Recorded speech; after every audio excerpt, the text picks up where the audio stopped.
Yo, what's up? It's your boy lemarss, and I cannot believe what I'm about to say right now, but it appears that the developers over at LaTale M headquarters, over at the CCP, they are putting some effort into this game.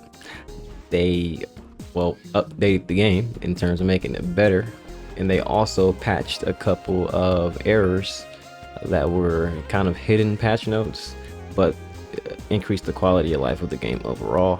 And so for the most part, I feel like they're either addressing our concerns as players, or B, on the Chinese version of the game, which I have no access to or any way to look at the data of, maybe there are changes that have already been made and they're just transferring those changes over to us, because a lot of the things I'm going to talk about in this video, when I cross-reference them with Taiwan, they seem to be exclusive to our version. So it makes me wonder, have they just skipped Taiwan? Is Taiwan more of a guinea pig in the situation? Or why exactly are we getting updates that Taiwan doesn't have? Because we did figure out actually that there are two other servers. There's a Taiwan server, and then there's the actual Chinese server, which came out last year, probably around October. But the first thing I want to talk about that was added to the game, the first actual update, is a new gameplay daily mission option, which is the Pharaohs Treasure. And as you can see, the Pharaohs Treasure, when you complete it, you get the gear enhancement stone, crystal stones, and some bound gold, as well as more EXP, which is an automatic plus, just because a lot of people are complaining about the EXP cap. So more EXP is always better regardless. But what's really significant about this Pharaohs Treasure is that when you use keys, Pharaoh keys, where are they at? Let's see. When you use these keys to the Pharaohs Treasure, as the party leader, it gives you access to better rewards. Those rewards being 2 level 5 gems, some crystal shards, and about 200k plus EXP, which is absolutely crazy because more EXP access. And then if you do the dungeon 3 times in a day, where you're the party leader once and you're not the party leader for the other 2 times, you will get some other rewards that I'll show up on the screen. And then you can actually complete this dungeon a total of 6 times a day, and each time you complete it, you also get some blue vouchers, which is decent, especially for free-to-play players. So I just think it's pretty cool that they added a exclusive feature. At least we're assuming it's exclusive right now, but they added a feature that's exclusive to us that helps us progress faster, and it kind of answers that complaint that we have of there isn't enough to do in the game, and EXP is capped. Is annoying. And I think it's just good overall. It gives us some level 5 gems, which kind of compensates for us not being able to get level 5 gems out of the wishing pool that the Taiwan server had by this time when their server was this age. And it's just good. It's a good update, unique, cool stuff. The next thing I want to talk about is actually the Constellation dungeon. So the Constellation Shrine, before this update, around level 20 through 25-ish, even if you were a whale, the gameplay pretty much became impossible. It seemed like the scaling of this game mode was so hard that no matter how much money you spend, you wouldn't be able to get through it at these early levels. And that was just crazy because the Constellation has 200 floors altogether. So if you think about it, we have people who are at 2 mil CP or close to 2 mil CP, and they couldn't get past the 20s. There's absolutely no way that we were ever going to get to the 200s at the current rate of gameplay. But after this patch, the Constellation was actually nerfed, for lack of better terms. But I personally believe that the Constellation was just fixed because they didn't include it in the update notice. So to me, that means it's an error that they fixed, and if they actually gave us patch notes, it probably would be listed in those patch notes. But now in this dungeon, the mobs are doing more appropriate damage, which is pretty much none for where my stats are at in the game, and I'm able to actually climb. And so a couple of the whales or higher level players that are in my guild that I know have gotten to around floor 65, they've said, before they've pretty much been capped out, which I think is really good, because 65 out of 200 is great, especially this early in the game. And that really does answer the question of what should I do, or what's the point of having all this CP, what's the point of having all these stats if I can't even use them on anything? Well, boom, that's the answer right there. So the developers have answered that question for us. The thing is, if they had this system working this way from day one, we would have already had that answer and just never had that complaint, but they didn't. So from our perspective at this point, it just seems like they handed us a solution. Now, you can look at it any one way or the other in terms of, you know, was their negligence bad, or the fact that they fixed it, it just redeems them. I don't know. Either way, the fact that this is what the game is now, that's great.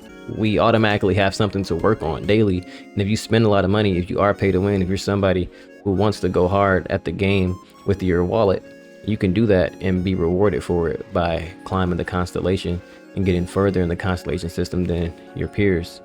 I do wish there was some kind of special reward that you got from this that you could show others you have, whether it's like a medal or a badge or just something that can show others that you've gotten this far.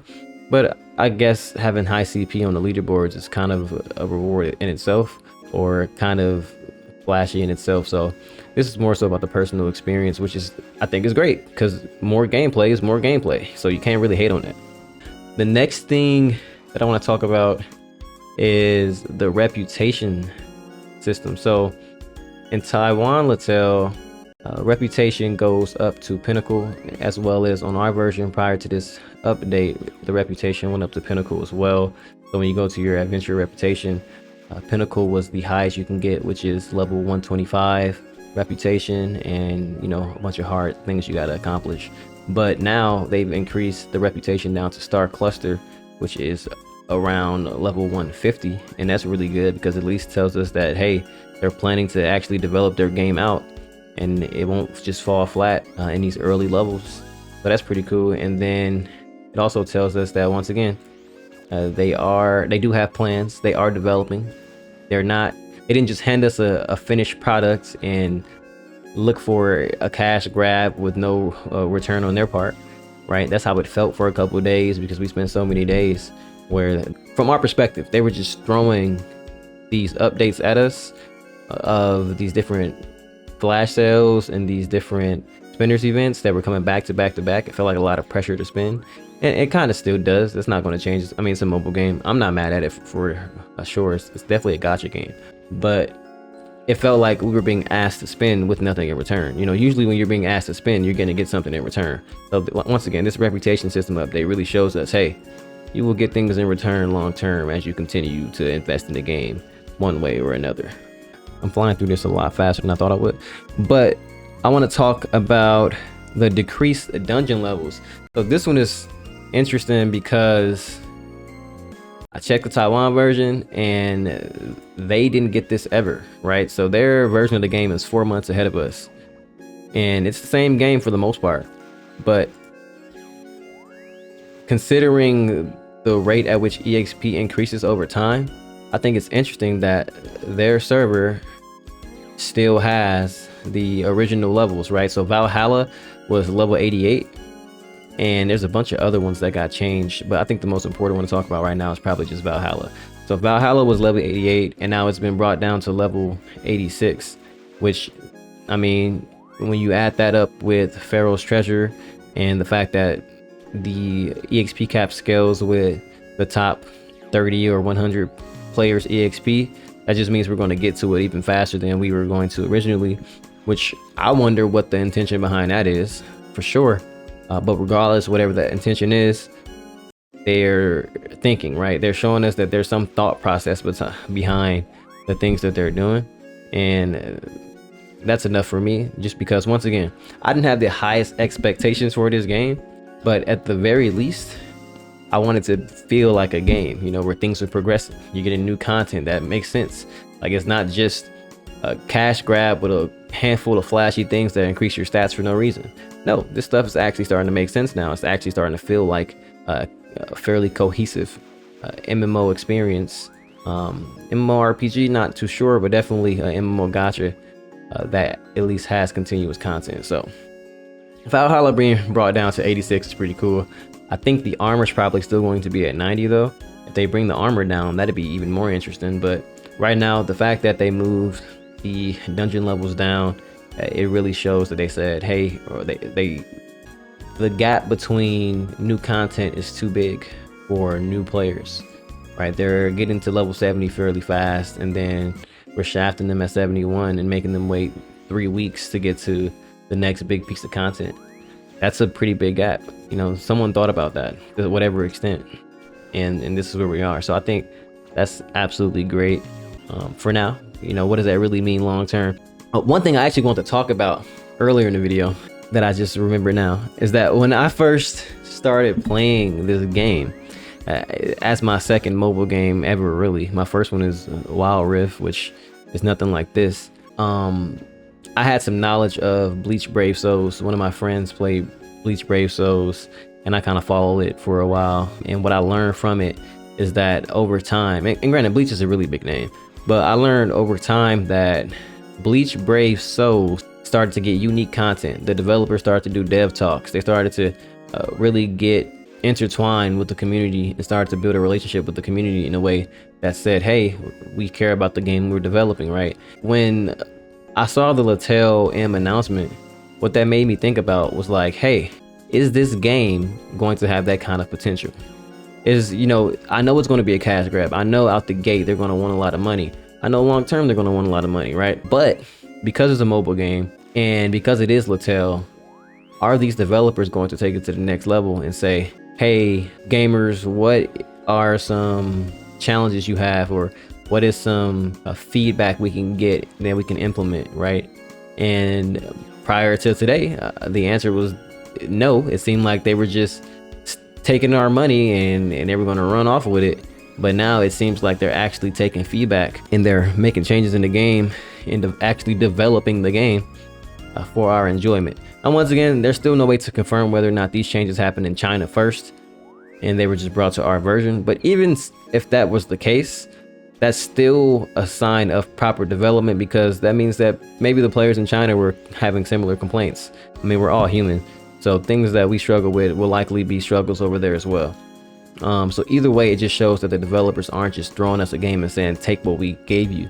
They're at least saying, okay, we can see that there's flaws in what we have going on, and we'll take your feedback to improve the experience. And that's all that matters at the end of the day. The next thing I want to talk about is some free to play events.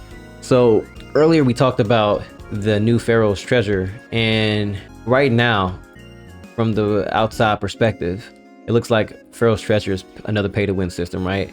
I immediately said the only way to do Pharaohs Treasure, or the way to do Pharaohs Treasure, is to go to the daily packs tab and buy the keys.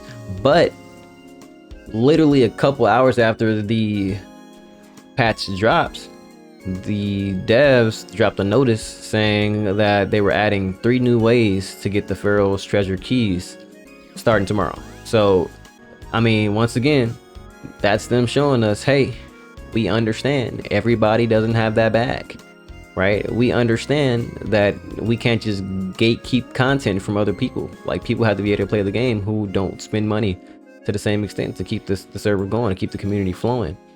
So we're going to create this option now, and then we're going to create some ways for people to do it for free. And the thing is, at this point, the Pharaohs Treasure isn't even an exclusive content in the game.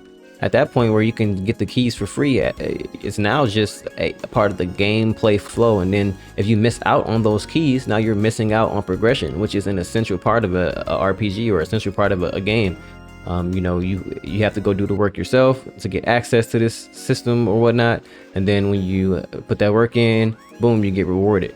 And they started us off by giving us 2 free keys, so that helps a lot, because for the first 2 days, which is today and tomorrow, people are going to need those keys because we don't have access to that system.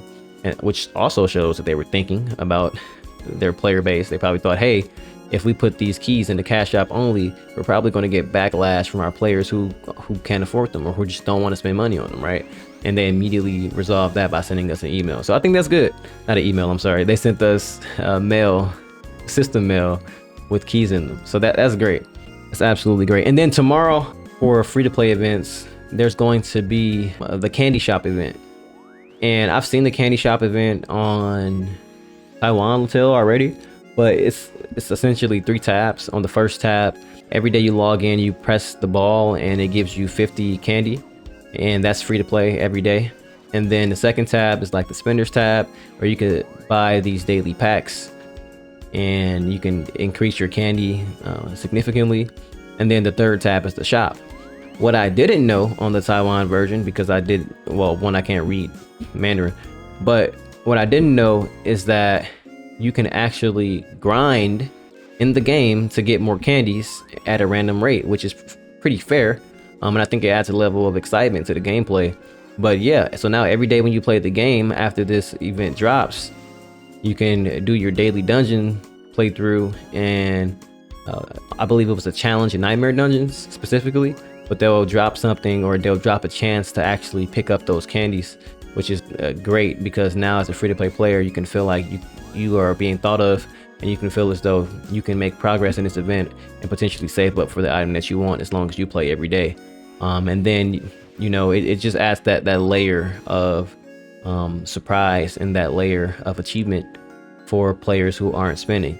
And I will say, once again, for the last almost month now, we've been complaining and saying, wow, there's nothing to do free to play outside of the stuff that's already in the game. Like they aren't adding anything by the week that's free to play.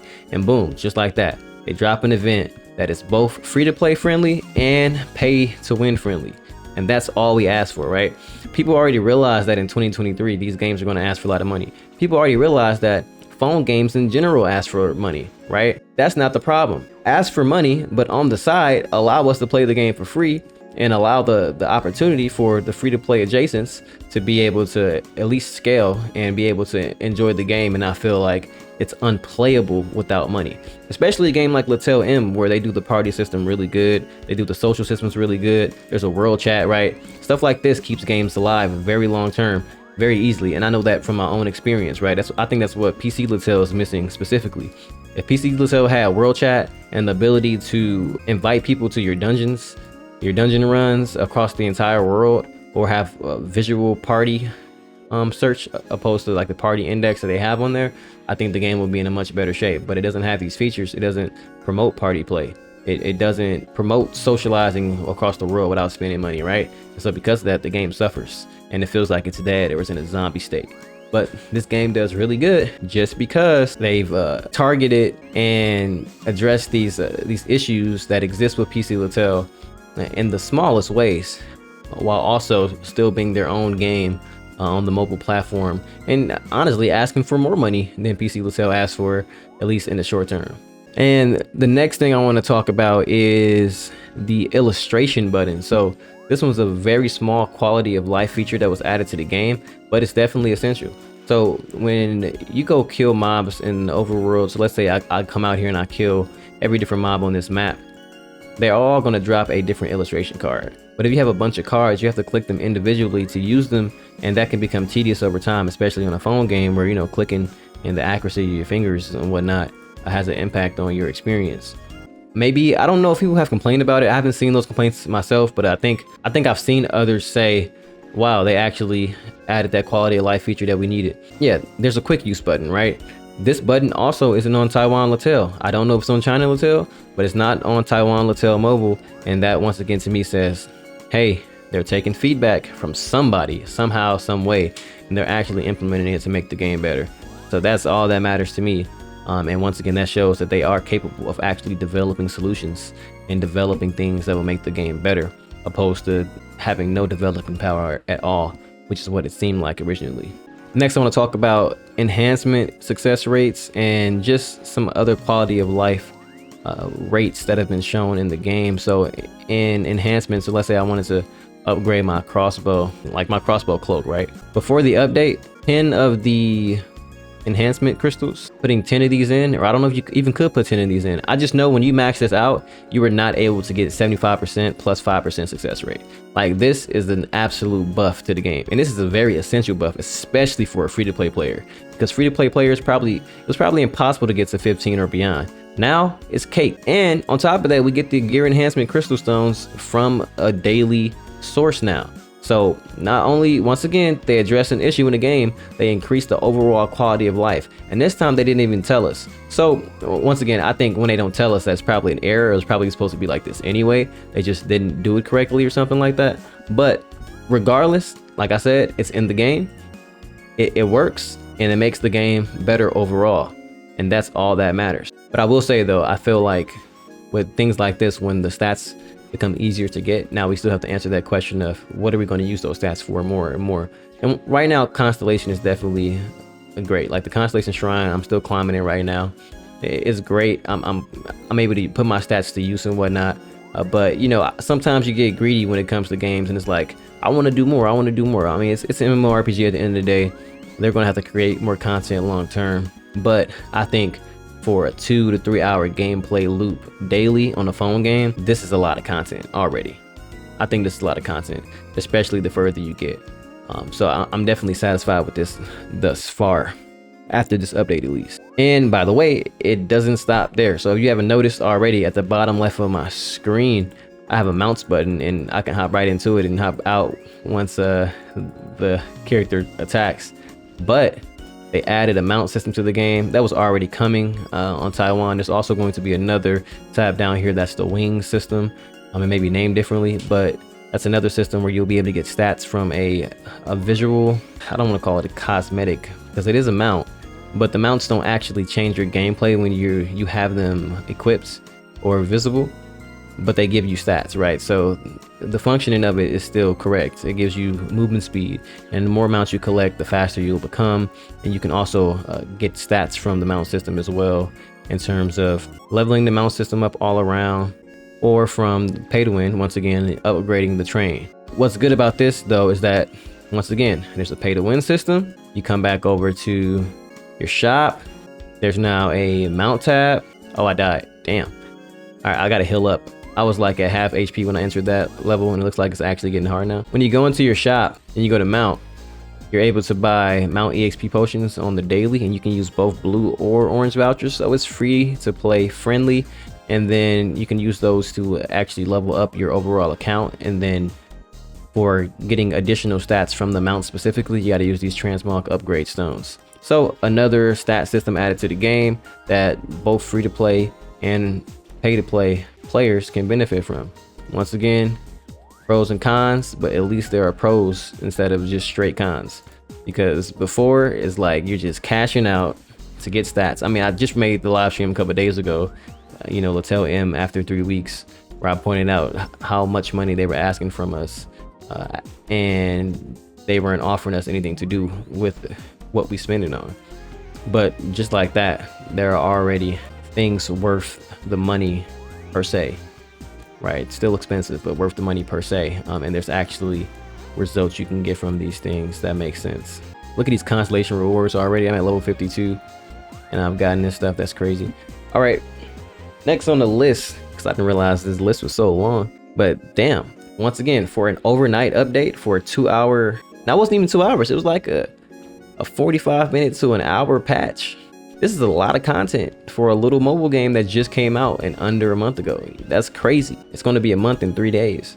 But the next is the illustration pages. So going back to illustration, when you go to the top left here, you can actually see a illustration map of weapons that are in accessories that are specific to your class.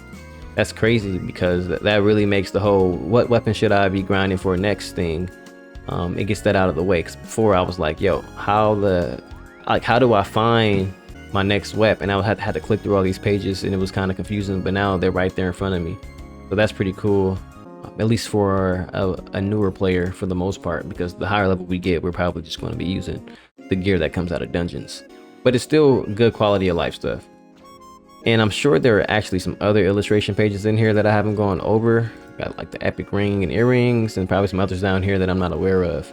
But quality of life, man, they're adding quality of life post release, and that's all that matters. That just means that it's quote unquote a real game. And then the last thing I'm going to talk about today is the added stats to Pharaohs.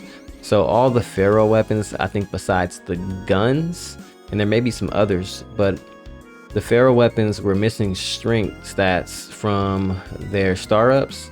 And this wasn't in the notice, but it's one of those hidden updates that we found.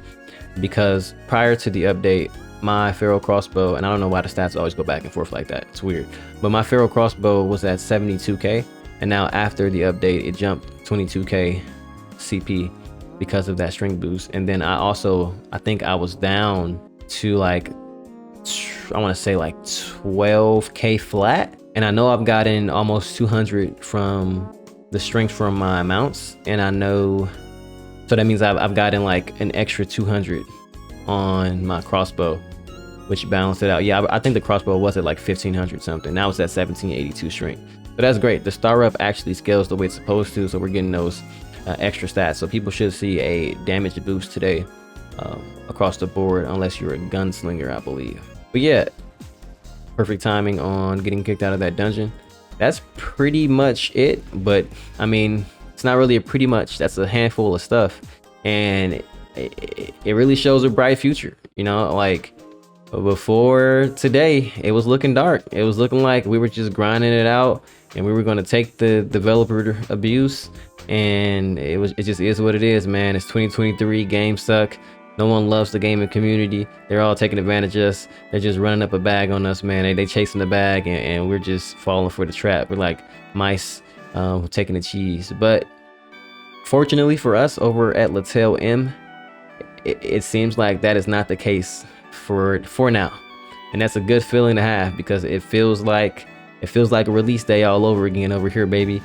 You know, that money you spent feels like you're getting rewarded for it. That time you spent feels like it has a bright future, and there's a lot to come when it comes to content, as there are still a handful of dungeons on this version of the game that I don't have access to. It's a lot of content, a lot of gear to upgrade, a lot of new experiences, and there are dungeons that aren't even on this version that I've seen on the Taiwan version, and I've seen on the Chinese version in terms of screenshots, like a Hell dungeon around 128, Venture, the Labyrinth, the Frozen Labyrinth is around 140.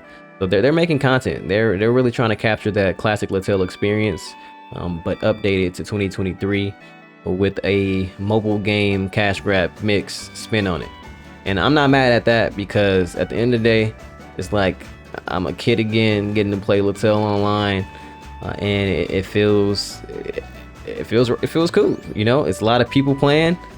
It's kind of competitive in terms of the guild system and the leaderboard systems. We still don't know what Knights is. We believe it's PvP, but that's going to give us medals at level 90. There's still systems that we haven't experienced in terms of enchanting or upgrading with gems that haven't come out yet, because we're not at level 85. But yeah, it's a lot going on. It feels good to be playing LaTale M. Finally, I can say that. I've been avoiding making any content on this game or covering it because it just felt like a scam cash grab, I gotta be honest. But for the first time in almost a month, after launch day, it really does feel like a game. And I gotta give credit where credit is due. So that's all I got today. It's your boy lemarss. Thanks for watching, thanks for hanging out, and I'm gonna catch you on the next one. Peace.